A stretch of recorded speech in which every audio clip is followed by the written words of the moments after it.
आज crime book की कहानी होगी दुनिया के सबसे छोटे सीरियल किलर।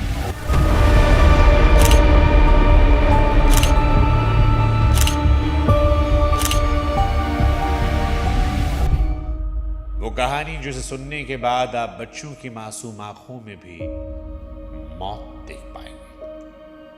हाँ, ये कहानी एक 8 साल के बच्चे की है। और जब हम 8 साल का जिक्र करते हैं तो सवाल आपसे कि 8 साल का बच्चा आपको कितना खतरनाक लग सकता है? क्या एक मासूम छोटे बच्चे की आंखों में आपको मौत दिख सकती है?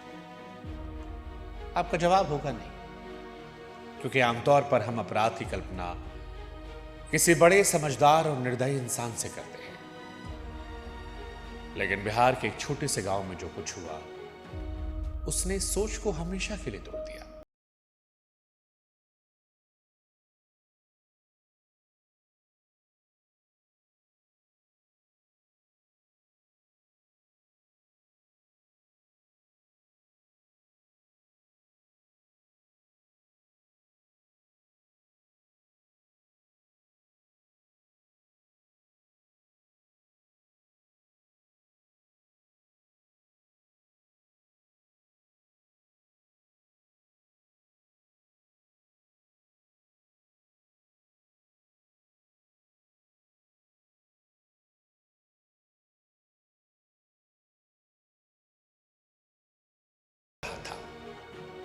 डरावनी बात यह थी कि हर बार एक इंसान को मारने के बाद वो बच्चा वैसे ही दिखता, शांत, सामान्य, अजीब तरह से बेपरवाह। उस बच्चे को न डर था, न पछतावा, न घबराहट। जैसे किसी की सांसें थम जाना, किसी का मर जाना, किसी का खून बहाना उसके लिए बस एक खेल हो। एक खेल जो खेल खेल में उस बच्चे ने खेला कईयों की जिंदगी के साथ। नमस्कार, मैं हूं शुभांकर मिश्रा और आज क्राइम बुक की कहानी में हम आपको एक ऐसी सच्ची कहानी सुनाने जा रहे हैं जिसे सुनने के बाद शायद आप मासूमियत की परिभाषा पर दोबारा सोचने लगे। अमरजीत सदा उस बच्चे का नाम था। बिहार में इस बच्चे का जन्म होता है दुनिया के सबसे छोटे सीरियल किलर की।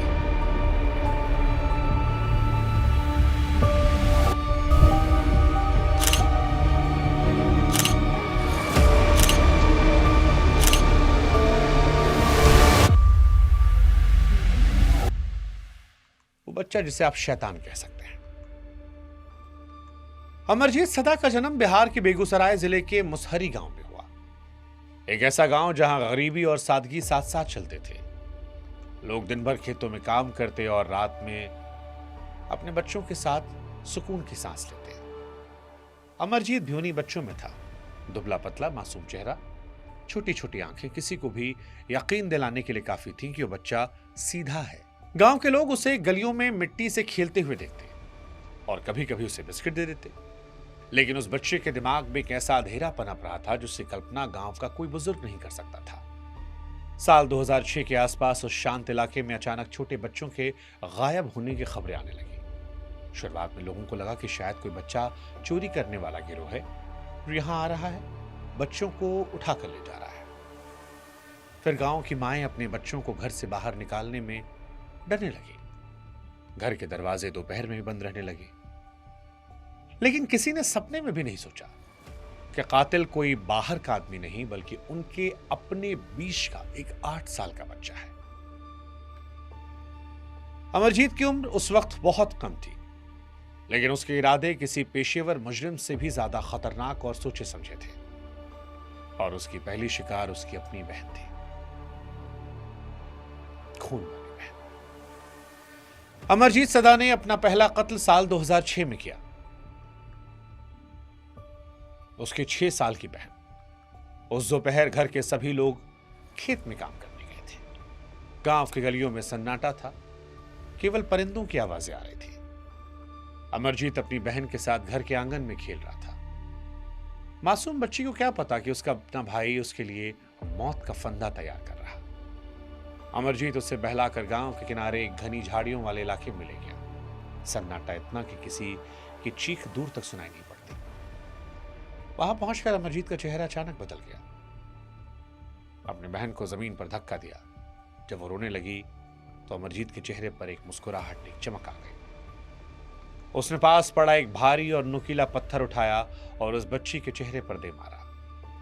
वो बच्ची चीख भी नहीं पाई और उसकी सांसें उखड़ने लगी। अमरजीत उसे वहीं बैठकर देखता रहा जब तक कांपते कांपते इस दुनिया से नहीं रुखसत हो गई। इसके बाद उसने लाश को सूखे पत्तों और मिट्टी से ढक दिया और वापस घर आकर ऐसे बैठा जैसे कुछ हुआ ही नहीं। भरपेट खाना खाया, सोया। अब यह सोचकर रूह कांपने लगती है कि एक बच्चा अपनी बहन को मारने के बाद इतना शांत कैसे रह सकता है। पर यही अमरजीत था। पहला कत्ल चचेरी बहन का था। इसके बाद उसने अपनी सगी बहन को निशाना बनाया जो महज 8 महीने की थी। अपनी ही गोद में खेली उस नन्ही जान को उसने तब शिकार बनाया जब उसकी मां रसोई में खाना बनाने में व्यस्त थी। कमरे में खिड़की से आती हल्की रोशनी के बीच अमरजीत ने उस छोटी सी बच्ची का गला अपनी नन्ही उंगलियों से तब तक दबाया जब तक वो नीली नहीं पड़ गई। सोचकर डर लगता है कि बच्ची ने अपने आप को बचाने के लिए छोटे छोटे हाथ पैर चलाए होंगे, लेकिन अमरजीत के हाथों में उस वक्त एक शैतानी ताकत सवार थी। जब मां कमरे में आई, बच्ची को बेजान पाया तो उसे लगा शायद अचानक कोई बीमारी या कुदरत का कहर है। अमरजीत वहीं खड़ा देख रहा था। उसकी आंखों में आंसू नहीं था। हालांकि उसके माता पिता को धीरे धीरे शक होने लगा, क्योंकि अमरजीत को कई बार उन्होंने छोटे छोटे जानवरों को बेरहमी से तड़पाते हुए देखा था। उन्हें पता चला कि पहले एक बेटी और अब अपनी बेटी के पीछे अमरजीत का हाथ है। लेकिन समाज क्या कहेगा, पुलिस उनके बेटे को ले जाएगी, इस डर ने खामोश करा दिया और यह खामोशी अमरजीत के लिए वरदान बन गई। उसे लगा वो कुछ भी कर सकता और कोई रोकने वाला नहीं। अमरजीत का खौफ पूरी दुनिया के सामने तब आया जब उसने गांव की एक पड़ोसन की 6 महीने की बच्ची खुशबू को निशाना बनाया। खुशबू की मां उस गांव में एक प्राइमरी स्कूल के पास आंगनबाड़ी केंद्र में छोड़कर थोड़ी देर के लिए कहीं गई थी। जब वापस लौटी तो पालना था, लेकिन बच्ची गायब थी। गांव में चीख पुकार मच गई। लोग बच्ची को पागलों की तरह खोजने लगे। तभी गांव के एक व्यक्ति ने बताया कि उसने अमरजीत को उस बच्ची को गोद में उठाकर झाड़ियों की तरफ जाते हुए देखा। जब गांव वालों ने अमरजीत को पकड़ा, पिटाई करके उससे पूछने की कोशिश की, उसने कहा, मारते क्यों? मैं बता देता हूं। और जो सच बताया उसे सुनकर लोगों के पैरों तले जमीन खिसक गई। उसने कहा, हाँ मैंने मार दिया है और मैं तुम्हें वो जगह दिखा सकता हूं जहां मैंने दबाया है। वो भीड़ को खेत में ले गया जहां उसने मासूम बच्ची के सिर को पत्थर से कुचलकर मिट्टी में गाड़ दिया था। पुलिस जब मौके पर पहुंची, बच्ची की लाश को निकाला गया तो हर शख्स का कलेजा मुंह को आ गया। लेकिन इस 8 साल के बच्चे के चेहरे पर ना तो पछतावा था, ना डर।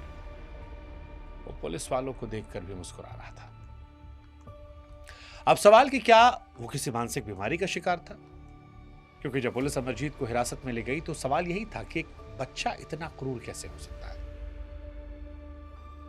मनोवैज्ञानिकों की टीम ने हफ्तों तक जांच पड़ताल की, पाया कि कंडक्ट डिसऑर्डर नाम की एक गंभीर मानसिक बीमारी का शिकार था। एक ऐसी मानसिक स्थिति जहां इंसान दूसरों को दर्द देकर, दूसरों को तड़पता हुआ देखकर सुकून पाता है। विशेषज्ञों का कहना था कि अमरजीत के दिमाग में सहानुभूति, दया, प्रेम जैसी भावनाएं विकसित नहीं हुई है। वह अपराध और सजा के अंतर को समझने की क्षमता नहीं रखता था। उसके लिए किसी का जान लेना उतना ही सामान्य था जितना किसी खिलौने को तोड़ देना। वो केवल यह जानता था जब कोई उसके सामने तड़पता है तो उसे शांति मिलती है। डॉक्टरों के लिए बड़ा रहस्य था कि इतनी कम उम्र में कोई बच्चा इतना खूंखार कैसे? क्या कुछ बुरा हुआ या वो आपराधिक प्रवृत्ति के साथ पैदा हुआ? जब पुलिस अमरजीत को थाने ले गई तो हर सिपाही अपराधी दंग था। आमतौर पर अपराधी पुलिस की वर्दी और जेल की सलाखों को देखकर कांपने लगते हैं, रोने लगते हैं। लेकिन अमरजीत वहां मेज पर पैर हिलाते हुए बैठा था, पुलिस वालों से बिस्किट मांग रहा था। पुलिस के बड़े अधिकारियों के सामने बैठकर ठंडे दिमाग से अपने कत्ल की कहानी सुनाई। जैसे कोई बच्चा स्कूल की कहानी सुना रहा हो। उसने बताया कैसे वो बच्चों को झाड़ियों में ले आता, पत्थर से वार करता। पुलिस ने पूछा, बुरा नहीं लगता? उसने पूछा, क्या मुझे और बिस्किट मिल सकते हैं? और फिर एक मुस्कुराहट, वो मुस्कुराहट जो पुलिस वालों को डरा गई। कई पुलिस वाले बाहर चले गए क्योंकि वो 8 साल के बच्चे के मुंह से ये सब बर्दाश्त नहीं कर पा रहे थे। मामला कोर्ट में गया, जहां सवाल उठा कि क्या कानून एक बच्चे को सजा दे सकता है। अमरजीत का मामला भारत की न्याय व्यवस्था के सामने एक ऐतिहासिक सवाल था, जिसका उत्तर कानूनी किताबों में स्पष्ट नहीं।